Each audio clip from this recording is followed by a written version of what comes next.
L'Assemblée générale. The Assembly will hear an address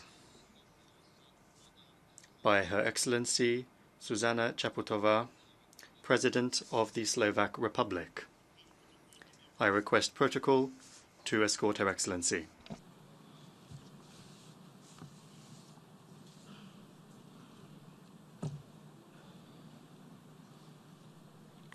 Au nom de l'Assemblée générale. On behalf of the General Assembly, I have the honor to welcome to the United Nations Her Excellency, the President of the Slovak Republic, and to invite her to address the Assembly.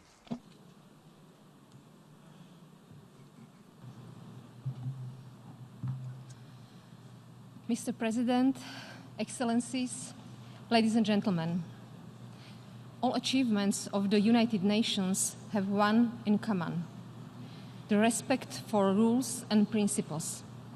As much as we need these principles today, we also need trust and responsibility. And the best way to build trust is to respect the rules, to live and act by them. Because then we can predict how we behave and can be prepared when unexpected happens. I see mutual trust as the invisible silver lining that holds our societies together. Today, I see two major challenges in this regard. First, that we don't respect the rules and principles. As a lawyer and a long-term activist in the field of justice, I can't ignore that many of these rules and principles are under immense pressure, including dangerous efforts to twist or break them. That is why it is important to remind ourselves that if one country strips territory of another, it is to be called occupation and not mistaken for peacemaking. Suppressing human rights of minorities must not to be confused with fighting against extremism. Spreading hate or false propaganda cannot be called freedom of speech, and using chemical weapons against innocent citizens cannot be justified as a fighting against terrorism. These and many other examples are the reasons to have a strong United Nations as a guardian of rules, guardian of our trust. Second, that we have serious difficulties to agree on new rules. Often we cannot agree at all. This applies to new areas that have emerged as a result of our successes and our progress. Those mostly concern climate change, but also new technologies, cyber or artificial intelligence. We are going to face difficult times. More than ever, we need responsible governments that will draw their legitimacy from the trust of their people, that will refrain from populism and keep own ego under control. Governments that will give our people hope that there is still justice and it is worth playing by the rules. Because our future rests on our ability to repair broken trust. More and more often, we hear leaders speaking about putting their national interest before the global good. And yet, the best way to be patriotic actually lies not in a national egoism, but in cooperation. Here I see climate change as the key issue. If I had to name just one thing that worries me the most at a global level, then it's the denial.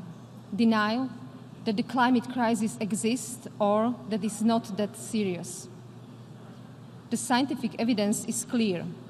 Climate change is a fact, and we are running out of time.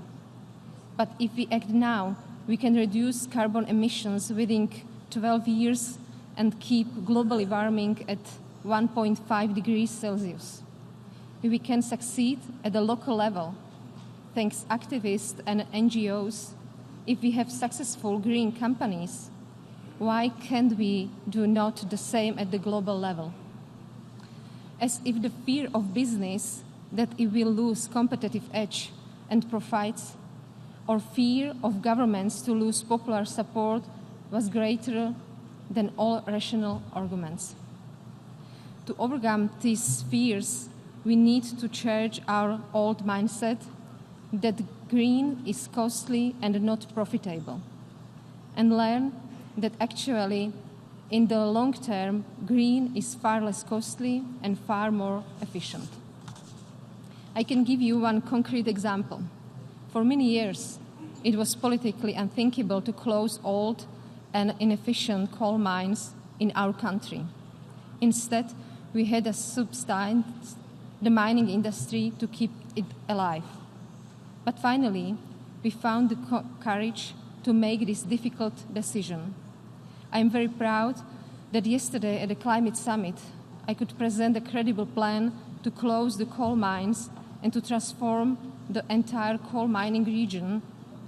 In addition, Slovakia is firmly committed to achieve carbon neutrality by 2050. Each country can contribute with its fair share. We have not time and excuse to wait for the others because they are bigger or richer. That is why I highly appreciate your initiative, Mr. Secretary General, and I thank you for your leadership and personal engagement to convene yesterday's summit. If we manage to combine our knowledge and our means with leadership, it will lead to change of policy. To the end, we need to fulfill what we have already agreed on. The Paris Agreement is central to keep us on the right track, but its commitments are still far from achieved, and we need to go far beyond that. We need a rapid and profound change in how we do business, how we generate power, manage transport, or make investments. We also need to change our lifestyle. This year, we celebrate 30th anniversary of the Convention of Rights of the Child. It seems that our youth understand the urgency better than us. What kind of future we are preparing for our children? We are in debt to this planet and to our children, and we need to pay it back. The good news is that technological development is on our side. Green energy is becoming more and more competitive. Private companies and investors are starting to realize that to invest in green economy can be profitable and economically rational. Because instead of undermining economic growth, climate action generates new opportunities for businesses, new jobs for our people. We must make sure that in the end, everybody can benefit from climate action, especially those most vulnerable who bear the burden, but also those affected by transformation.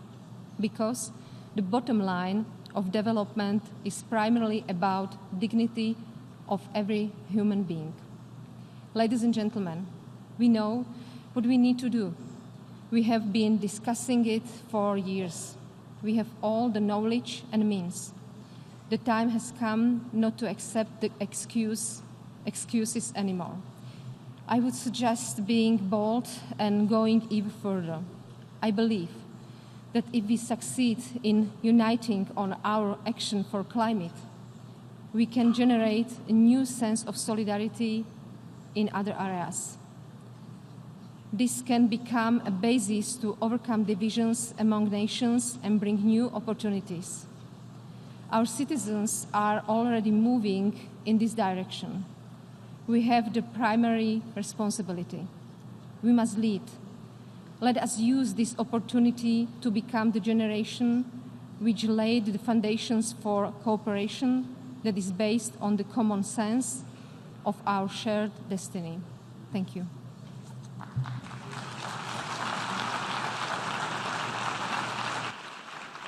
Au nom de l'Assemblée générale, je tiens On behalf of the Assembly,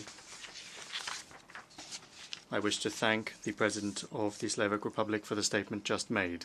May I request representatives to remain seated while the Under-Secretary General and I greet the President.